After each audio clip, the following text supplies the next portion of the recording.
Good afternoon students. കഴിഞ്ഞ ക്ലാസ്സിൽ നമ്മൾ എക്സിക്യൂട്ടീവിൻ്റെ കാര്യം പറഞ്ഞിരുന്നു. എക്സിക്യൂട്ടീവിൽ നമ്മൾ പ്രസിഡൻറ്റിനെ കുറിച്ച് പറഞ്ഞു, വൈസ് പ്രസിഡൻറ്റിനെ കുറിച്ച് പറഞ്ഞു, പ്രധാനമന്ത്രിയെക്കുറിച്ചും പറഞ്ഞു, പ്രൈം മിനിസ്റ്ററെ കുറിച്ചും പറഞ്ഞു. ഇന്ന് നമ്മൾ പ്രധാനമന്ത്രിയുടെ നേതൃത്വത്തിലുള്ള മന്ത്രിസഭയെക്കുറിച്ചാണ് പറയുന്നത്. നമ്മുടെ ഇന്ത്യൻ ഭരണഘടനയിൽ കേന്ദ്രത്തിലൊരു മന്ത്രിസഭ ഉണ്ടാക്കുന്നതിനെ കുറിച്ചുള്ള വ്യക്തമായ വ്യവസ്ഥകൾ കൂട്ടിച്ചേർത്തിട്ടുണ്ട്. പ്രധാനമന്ത്രിയുടെ ഉപദേശത്തിന് അനുസരിച്ചിട്ട് പ്രസിഡന്റാണ് കേന്ദ്ര മന്ത്രിസഭയിലുള്ള മന്ത്രിമാരെ നിയമിക്കുന്നത്. ഒരു മന്ത്രിയുടെ രാജിയെ സംബന്ധിച്ചോ അല്ലെങ്കിൽ പുറത്താക്കലിനെ സംബന്ധിച്ചോ ഭരണഘടനയിൽ ഒന്നും തന്നെ പറയുന്നില്ല. ഏതെങ്കിലും മന്ത്രി പാർലമെന്റിൽ അംഗമല്ല എങ്കിൽ മന്ത്രിയായി 6 മാസത്തിനുള്ളിൽ തന്നെ പാർലമെന്റിലേക്ക് തെരഞ്ഞെടുക്കേണ്ടതായി ഉണ്ട്.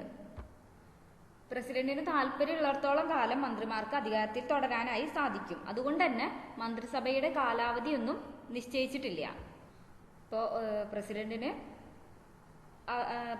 ഇഷ്ടം അനുസരിച്ചിട്ട് ഏതെങ്കിലും ഒരു മന്ത്രിയെ പുറത്താക്കുകയോ അല്ലെങ്കിൽ മൊത്തം മന്ത്രിസഭ തന്നെ പുറത്താക്കാനോ സാധിക്കും. പക്ഷേ ലോക്സഭയിൽ ഭൂരിപക്ഷ പിന്തുണയുള്ള ഒരു മന്ത്രിസഭയാണെങ്കിൽ അതിനെ പുറത്താക്കുക എന്നുള്ളത് പ്രസിഡന്റിന് അത്ര തന്നെ കഴിയുന്ന ഒന്നല്ല.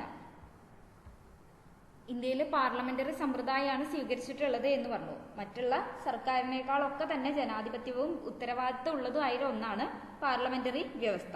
അപ്പൊ ഈ ഒരു പാർലമെന്ററി വ്യവസ്ഥയിൽ കേന്ദ്ര മന്ത്രിസഭയ്ക്ക് ലോക്സഭയോട് ഉത്തരവാദിത്വം ഉണ്ടായിരിക്കണം എന്നുള്ളത് ഭരണഘടനയിൽ പറയുന്നുണ്ട്. പാർലമെന്ററി വ്യവസ്ഥയുടെ ഒരു പ്രധാനപ്പെട്ട സവിശേഷതയാണ് ഇത് കൂട്ടുത്തരവാദിത്വം എന്നുള്ളത്.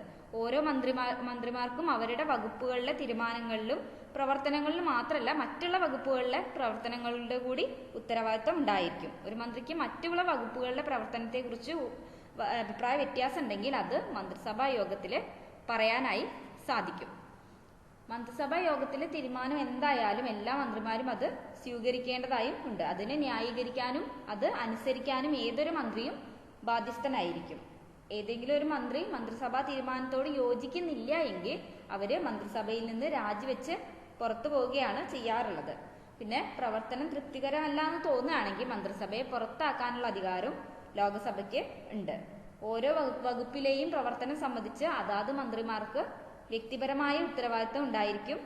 മന്ത്രിമാർക്ക് ഉദ്യോഗസ്ഥരെ പഴിചാരി അവരുടെ പ്രവർത്തനങ്ങളെ ന്യായീകരിക്കാനായി സാധിക്കില്ല. പിന്നെ ഈ മന്ത്രിമാര് 3 തരത്തിലാണുള്ളത്. ക്യാബിനറ്റ് മന്ത്രിമാർ, ക്യാബിനറ്റ് മിനിസ്റ്റേഴ്സ്, രണ്ടാമത്തെ സ്റ്റേറ്റ് മിനിസ്റ്റേഴ്സ്, സഹമന്ത്രിമാർ, ഡെപ്യൂട്ടി മിനിസ്റ്റേഴ്സ്, ഉപമന്ത്രിമാർ. അങ്ങനെ 3 തരത്തിലാണ് വരുന്നത്. Cabinet ministers, state ministers and deputy ministers. Cabinet മന്ത്രിമാർ, സഹമന്ത്രിമാർ, ഉപമന്ത്രിമാർ. അങ്ങനെ 3ആയാണ് തിരിക്കുന്നത്. ഇന്ത്യക്ക് സ്വാതന്ത്ര്യം ലഭിക്കുന്ന സമയത്ത് എല്ലാ മന്ത്രിമാർക്കും തുല്യ പദവി തന്നെയാണ് ഉണ്ടായിരുന്നത്. 1947 നെഹ്റു ഗോപാലസ്വാമി അയ്യങ്കാരോട് മന്ത്രിസഭ പുനഃസംഘടിപ്പിക്കുന്നതിന് വേണ്ട നിർദ്ദേശങ്ങൾ ചോദിക്കുകയുണ്ടായി. അന്ന് അദ്ദേഹം മന്ത്രിമാരെ 3 തരത്തിൽ തിരിക്കാമെന്നാണ് പറഞ്ഞിട്ടുണ്ടായിരുന്നത്. ക്യാബിനറ്റ് മന്ത്രിമാർ, സഹമന്ത്രിമാർ, ഉപമന്ത്രിമാർ. ഈ പറഞ്ഞ പോലെ 3ആയി തിരിക്കാൻ നിർദ്ദേശിക്കുകയുണ്ടായി. അതില് ക്യാബിനറ്റ് മന്ത്രിമാർ എന്ന് പറയുന്നത് മുതിർന്ന മന്ത്രിമാർ ഉൾക്കൊള്ളുന്ന ഒന്നായിരുന്നു. ക്യാബിനറ്റിലാണ് അവർ ഉൾക്കൊണ്ടിരുന്നത്. മന്ത്രിസഭയുടെ കേന്ദ്ര ബിന്ദു എന്ന് പറയുന്നത് ക്യാബിനറ്റ് മന്ത്രിമാരായിരിക്കും. മറ്റുള്ളവരെയൊക്കെ ഉന്നത പദവി ക്യാബിനറ്റ് മന്ത്രിമാർക്ക് ഉണ്ടായിരിക്കും. അവർക്ക് ക്യാബിനറ്റ് യോഗങ്ങളിൽ പങ്കെടുക്കാനും സാധിക്കുമായിരുന്നു. എന്നാൽ സഹമന്ത്രിമാർക്ക് ക്ഷണിച്ചിട്ടുണ്ടെങ്കിൽ മാത്രമേ ക്യാബിനറ്റ് യോഗങ്ങളിൽ പങ്കെടുക്കാൻ സാധിച്ചിരുന്നുള്ളൂ. ക്ഷണിക്കപ്പെടുന്ന അവസരങ്ങളിൽ മാത്രമേ ക്യാബിനറ്റ് യോഗത്തിൽ സഹമന്ത്രിമാർക്ക് പങ്കെടുക്കാൻ സാധിക്കൂ. സഹമന്ത്രിമാരുടെ കീഴിൽ പ്രവർത്തിക്കുന്നവരാണ് ഉപമന്ത്രിമാർ.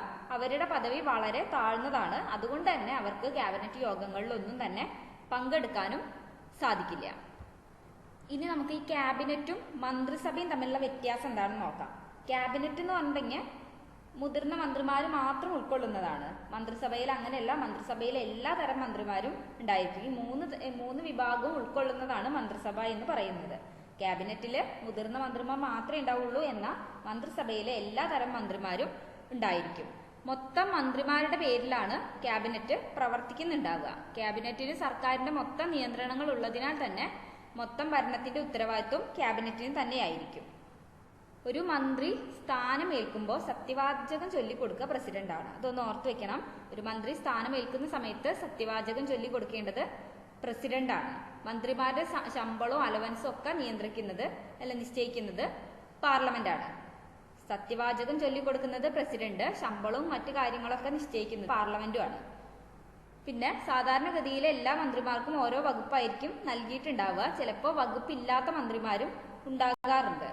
മന്ത്രിസഭയുടെ പ്രവർത്തനങ്ങളിൽ ഭൂരിഭാഗം കമ്മിറ്റികൾ വഴിയാണ് ചെയ്യാറുള്ളത്. കമ്മിറ്റികൾ ഏതൊക്കെയാണെന്നുള്ളത് നമുക്ക് പറയാം. കമ്മിറ്റികളായിട്ട് വരുന്നത് രാഷ്ട്രീയകാര്യ സമിതി, രാജ്യരക്ഷാ സമിതി, ധനകാര്യ സമിതി, വിദേശകാര്യ സമിതി, പാർലമെന്ററി കാര്യ സമിതി, ഇതൊക്കെയാണ് പ്രധാനമായിട്ടും വരുന്ന കമ്മിറ്റികൾ. ഈ കമ്മിറ്റികളിലൂടെയാണ് മന്ത്രിസഭയുടെ പ്രവർത്തനങ്ങൾ കൂടുതലും നടക്കാറുള്ളത്. ക്യാബിനറ്റിന് കർത്തവ്യങ്ങൾ ചെയ്യുന്നതിന് സഹായിക്കുന്നതിന് ക്യാബിനറ്റ് സെക്രട്ടറി അധ്യക്ഷനായിട്ടുള്ള ഒരു ക്യാബിനറ്റ് സെക്രട്ടേറിയറ്റും ഉണ്ടായിരിക്കും.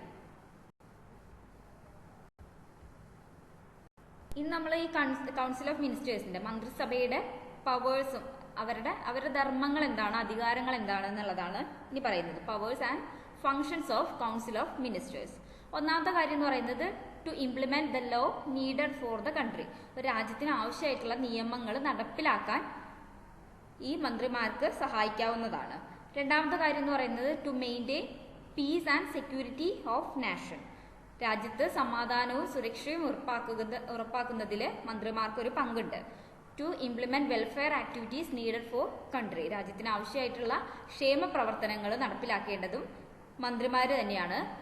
Then to maintain good relation among countries. മറ്റു രാജ്യങ്ങളുമായിട്ട് നല്ല ബന്ധം നിലനിർത്തേണ്ടതും മന്ത്രിമാർ തന്നെയാണ്. ലാസ്റ്റ് ഫംഗ്ഷൻ പറയുന്നത് to maintain universal peace and security. അന്താരാഷ്ട്ര സമാധാനവും സുരക്ഷയും ഉറപ്പാക്കുന്നതിലും മന്ത്രിമാർക്ക് പങ്കുണ്ട്. അപ്പം അത്രയാണ് ഈ മന്ത്രിമാരുടെ ഫങ്ഷൻസ് ആയിട്ട് വരുന്നത്. അപ്പം ഇന്ന് നമ്മൾ മന്ത്രിമാരെ കുറിച്ചാണ് പറഞ്ഞത്. വിവിധ തരം മന്ത്രിമാര്, ക്യാബിനറ്റും മന്ത്രിസഭയും തമ്മിലുള്ള വ്യത്യാസം പറഞ്ഞു. പിന്നെ മന്ത്രിസഭയുടെ പ്രധാന ധർമ്മങ്ങളും പറഞ്ഞു. അത്രയാണ് പറയാനുള്ളത്. Thank you.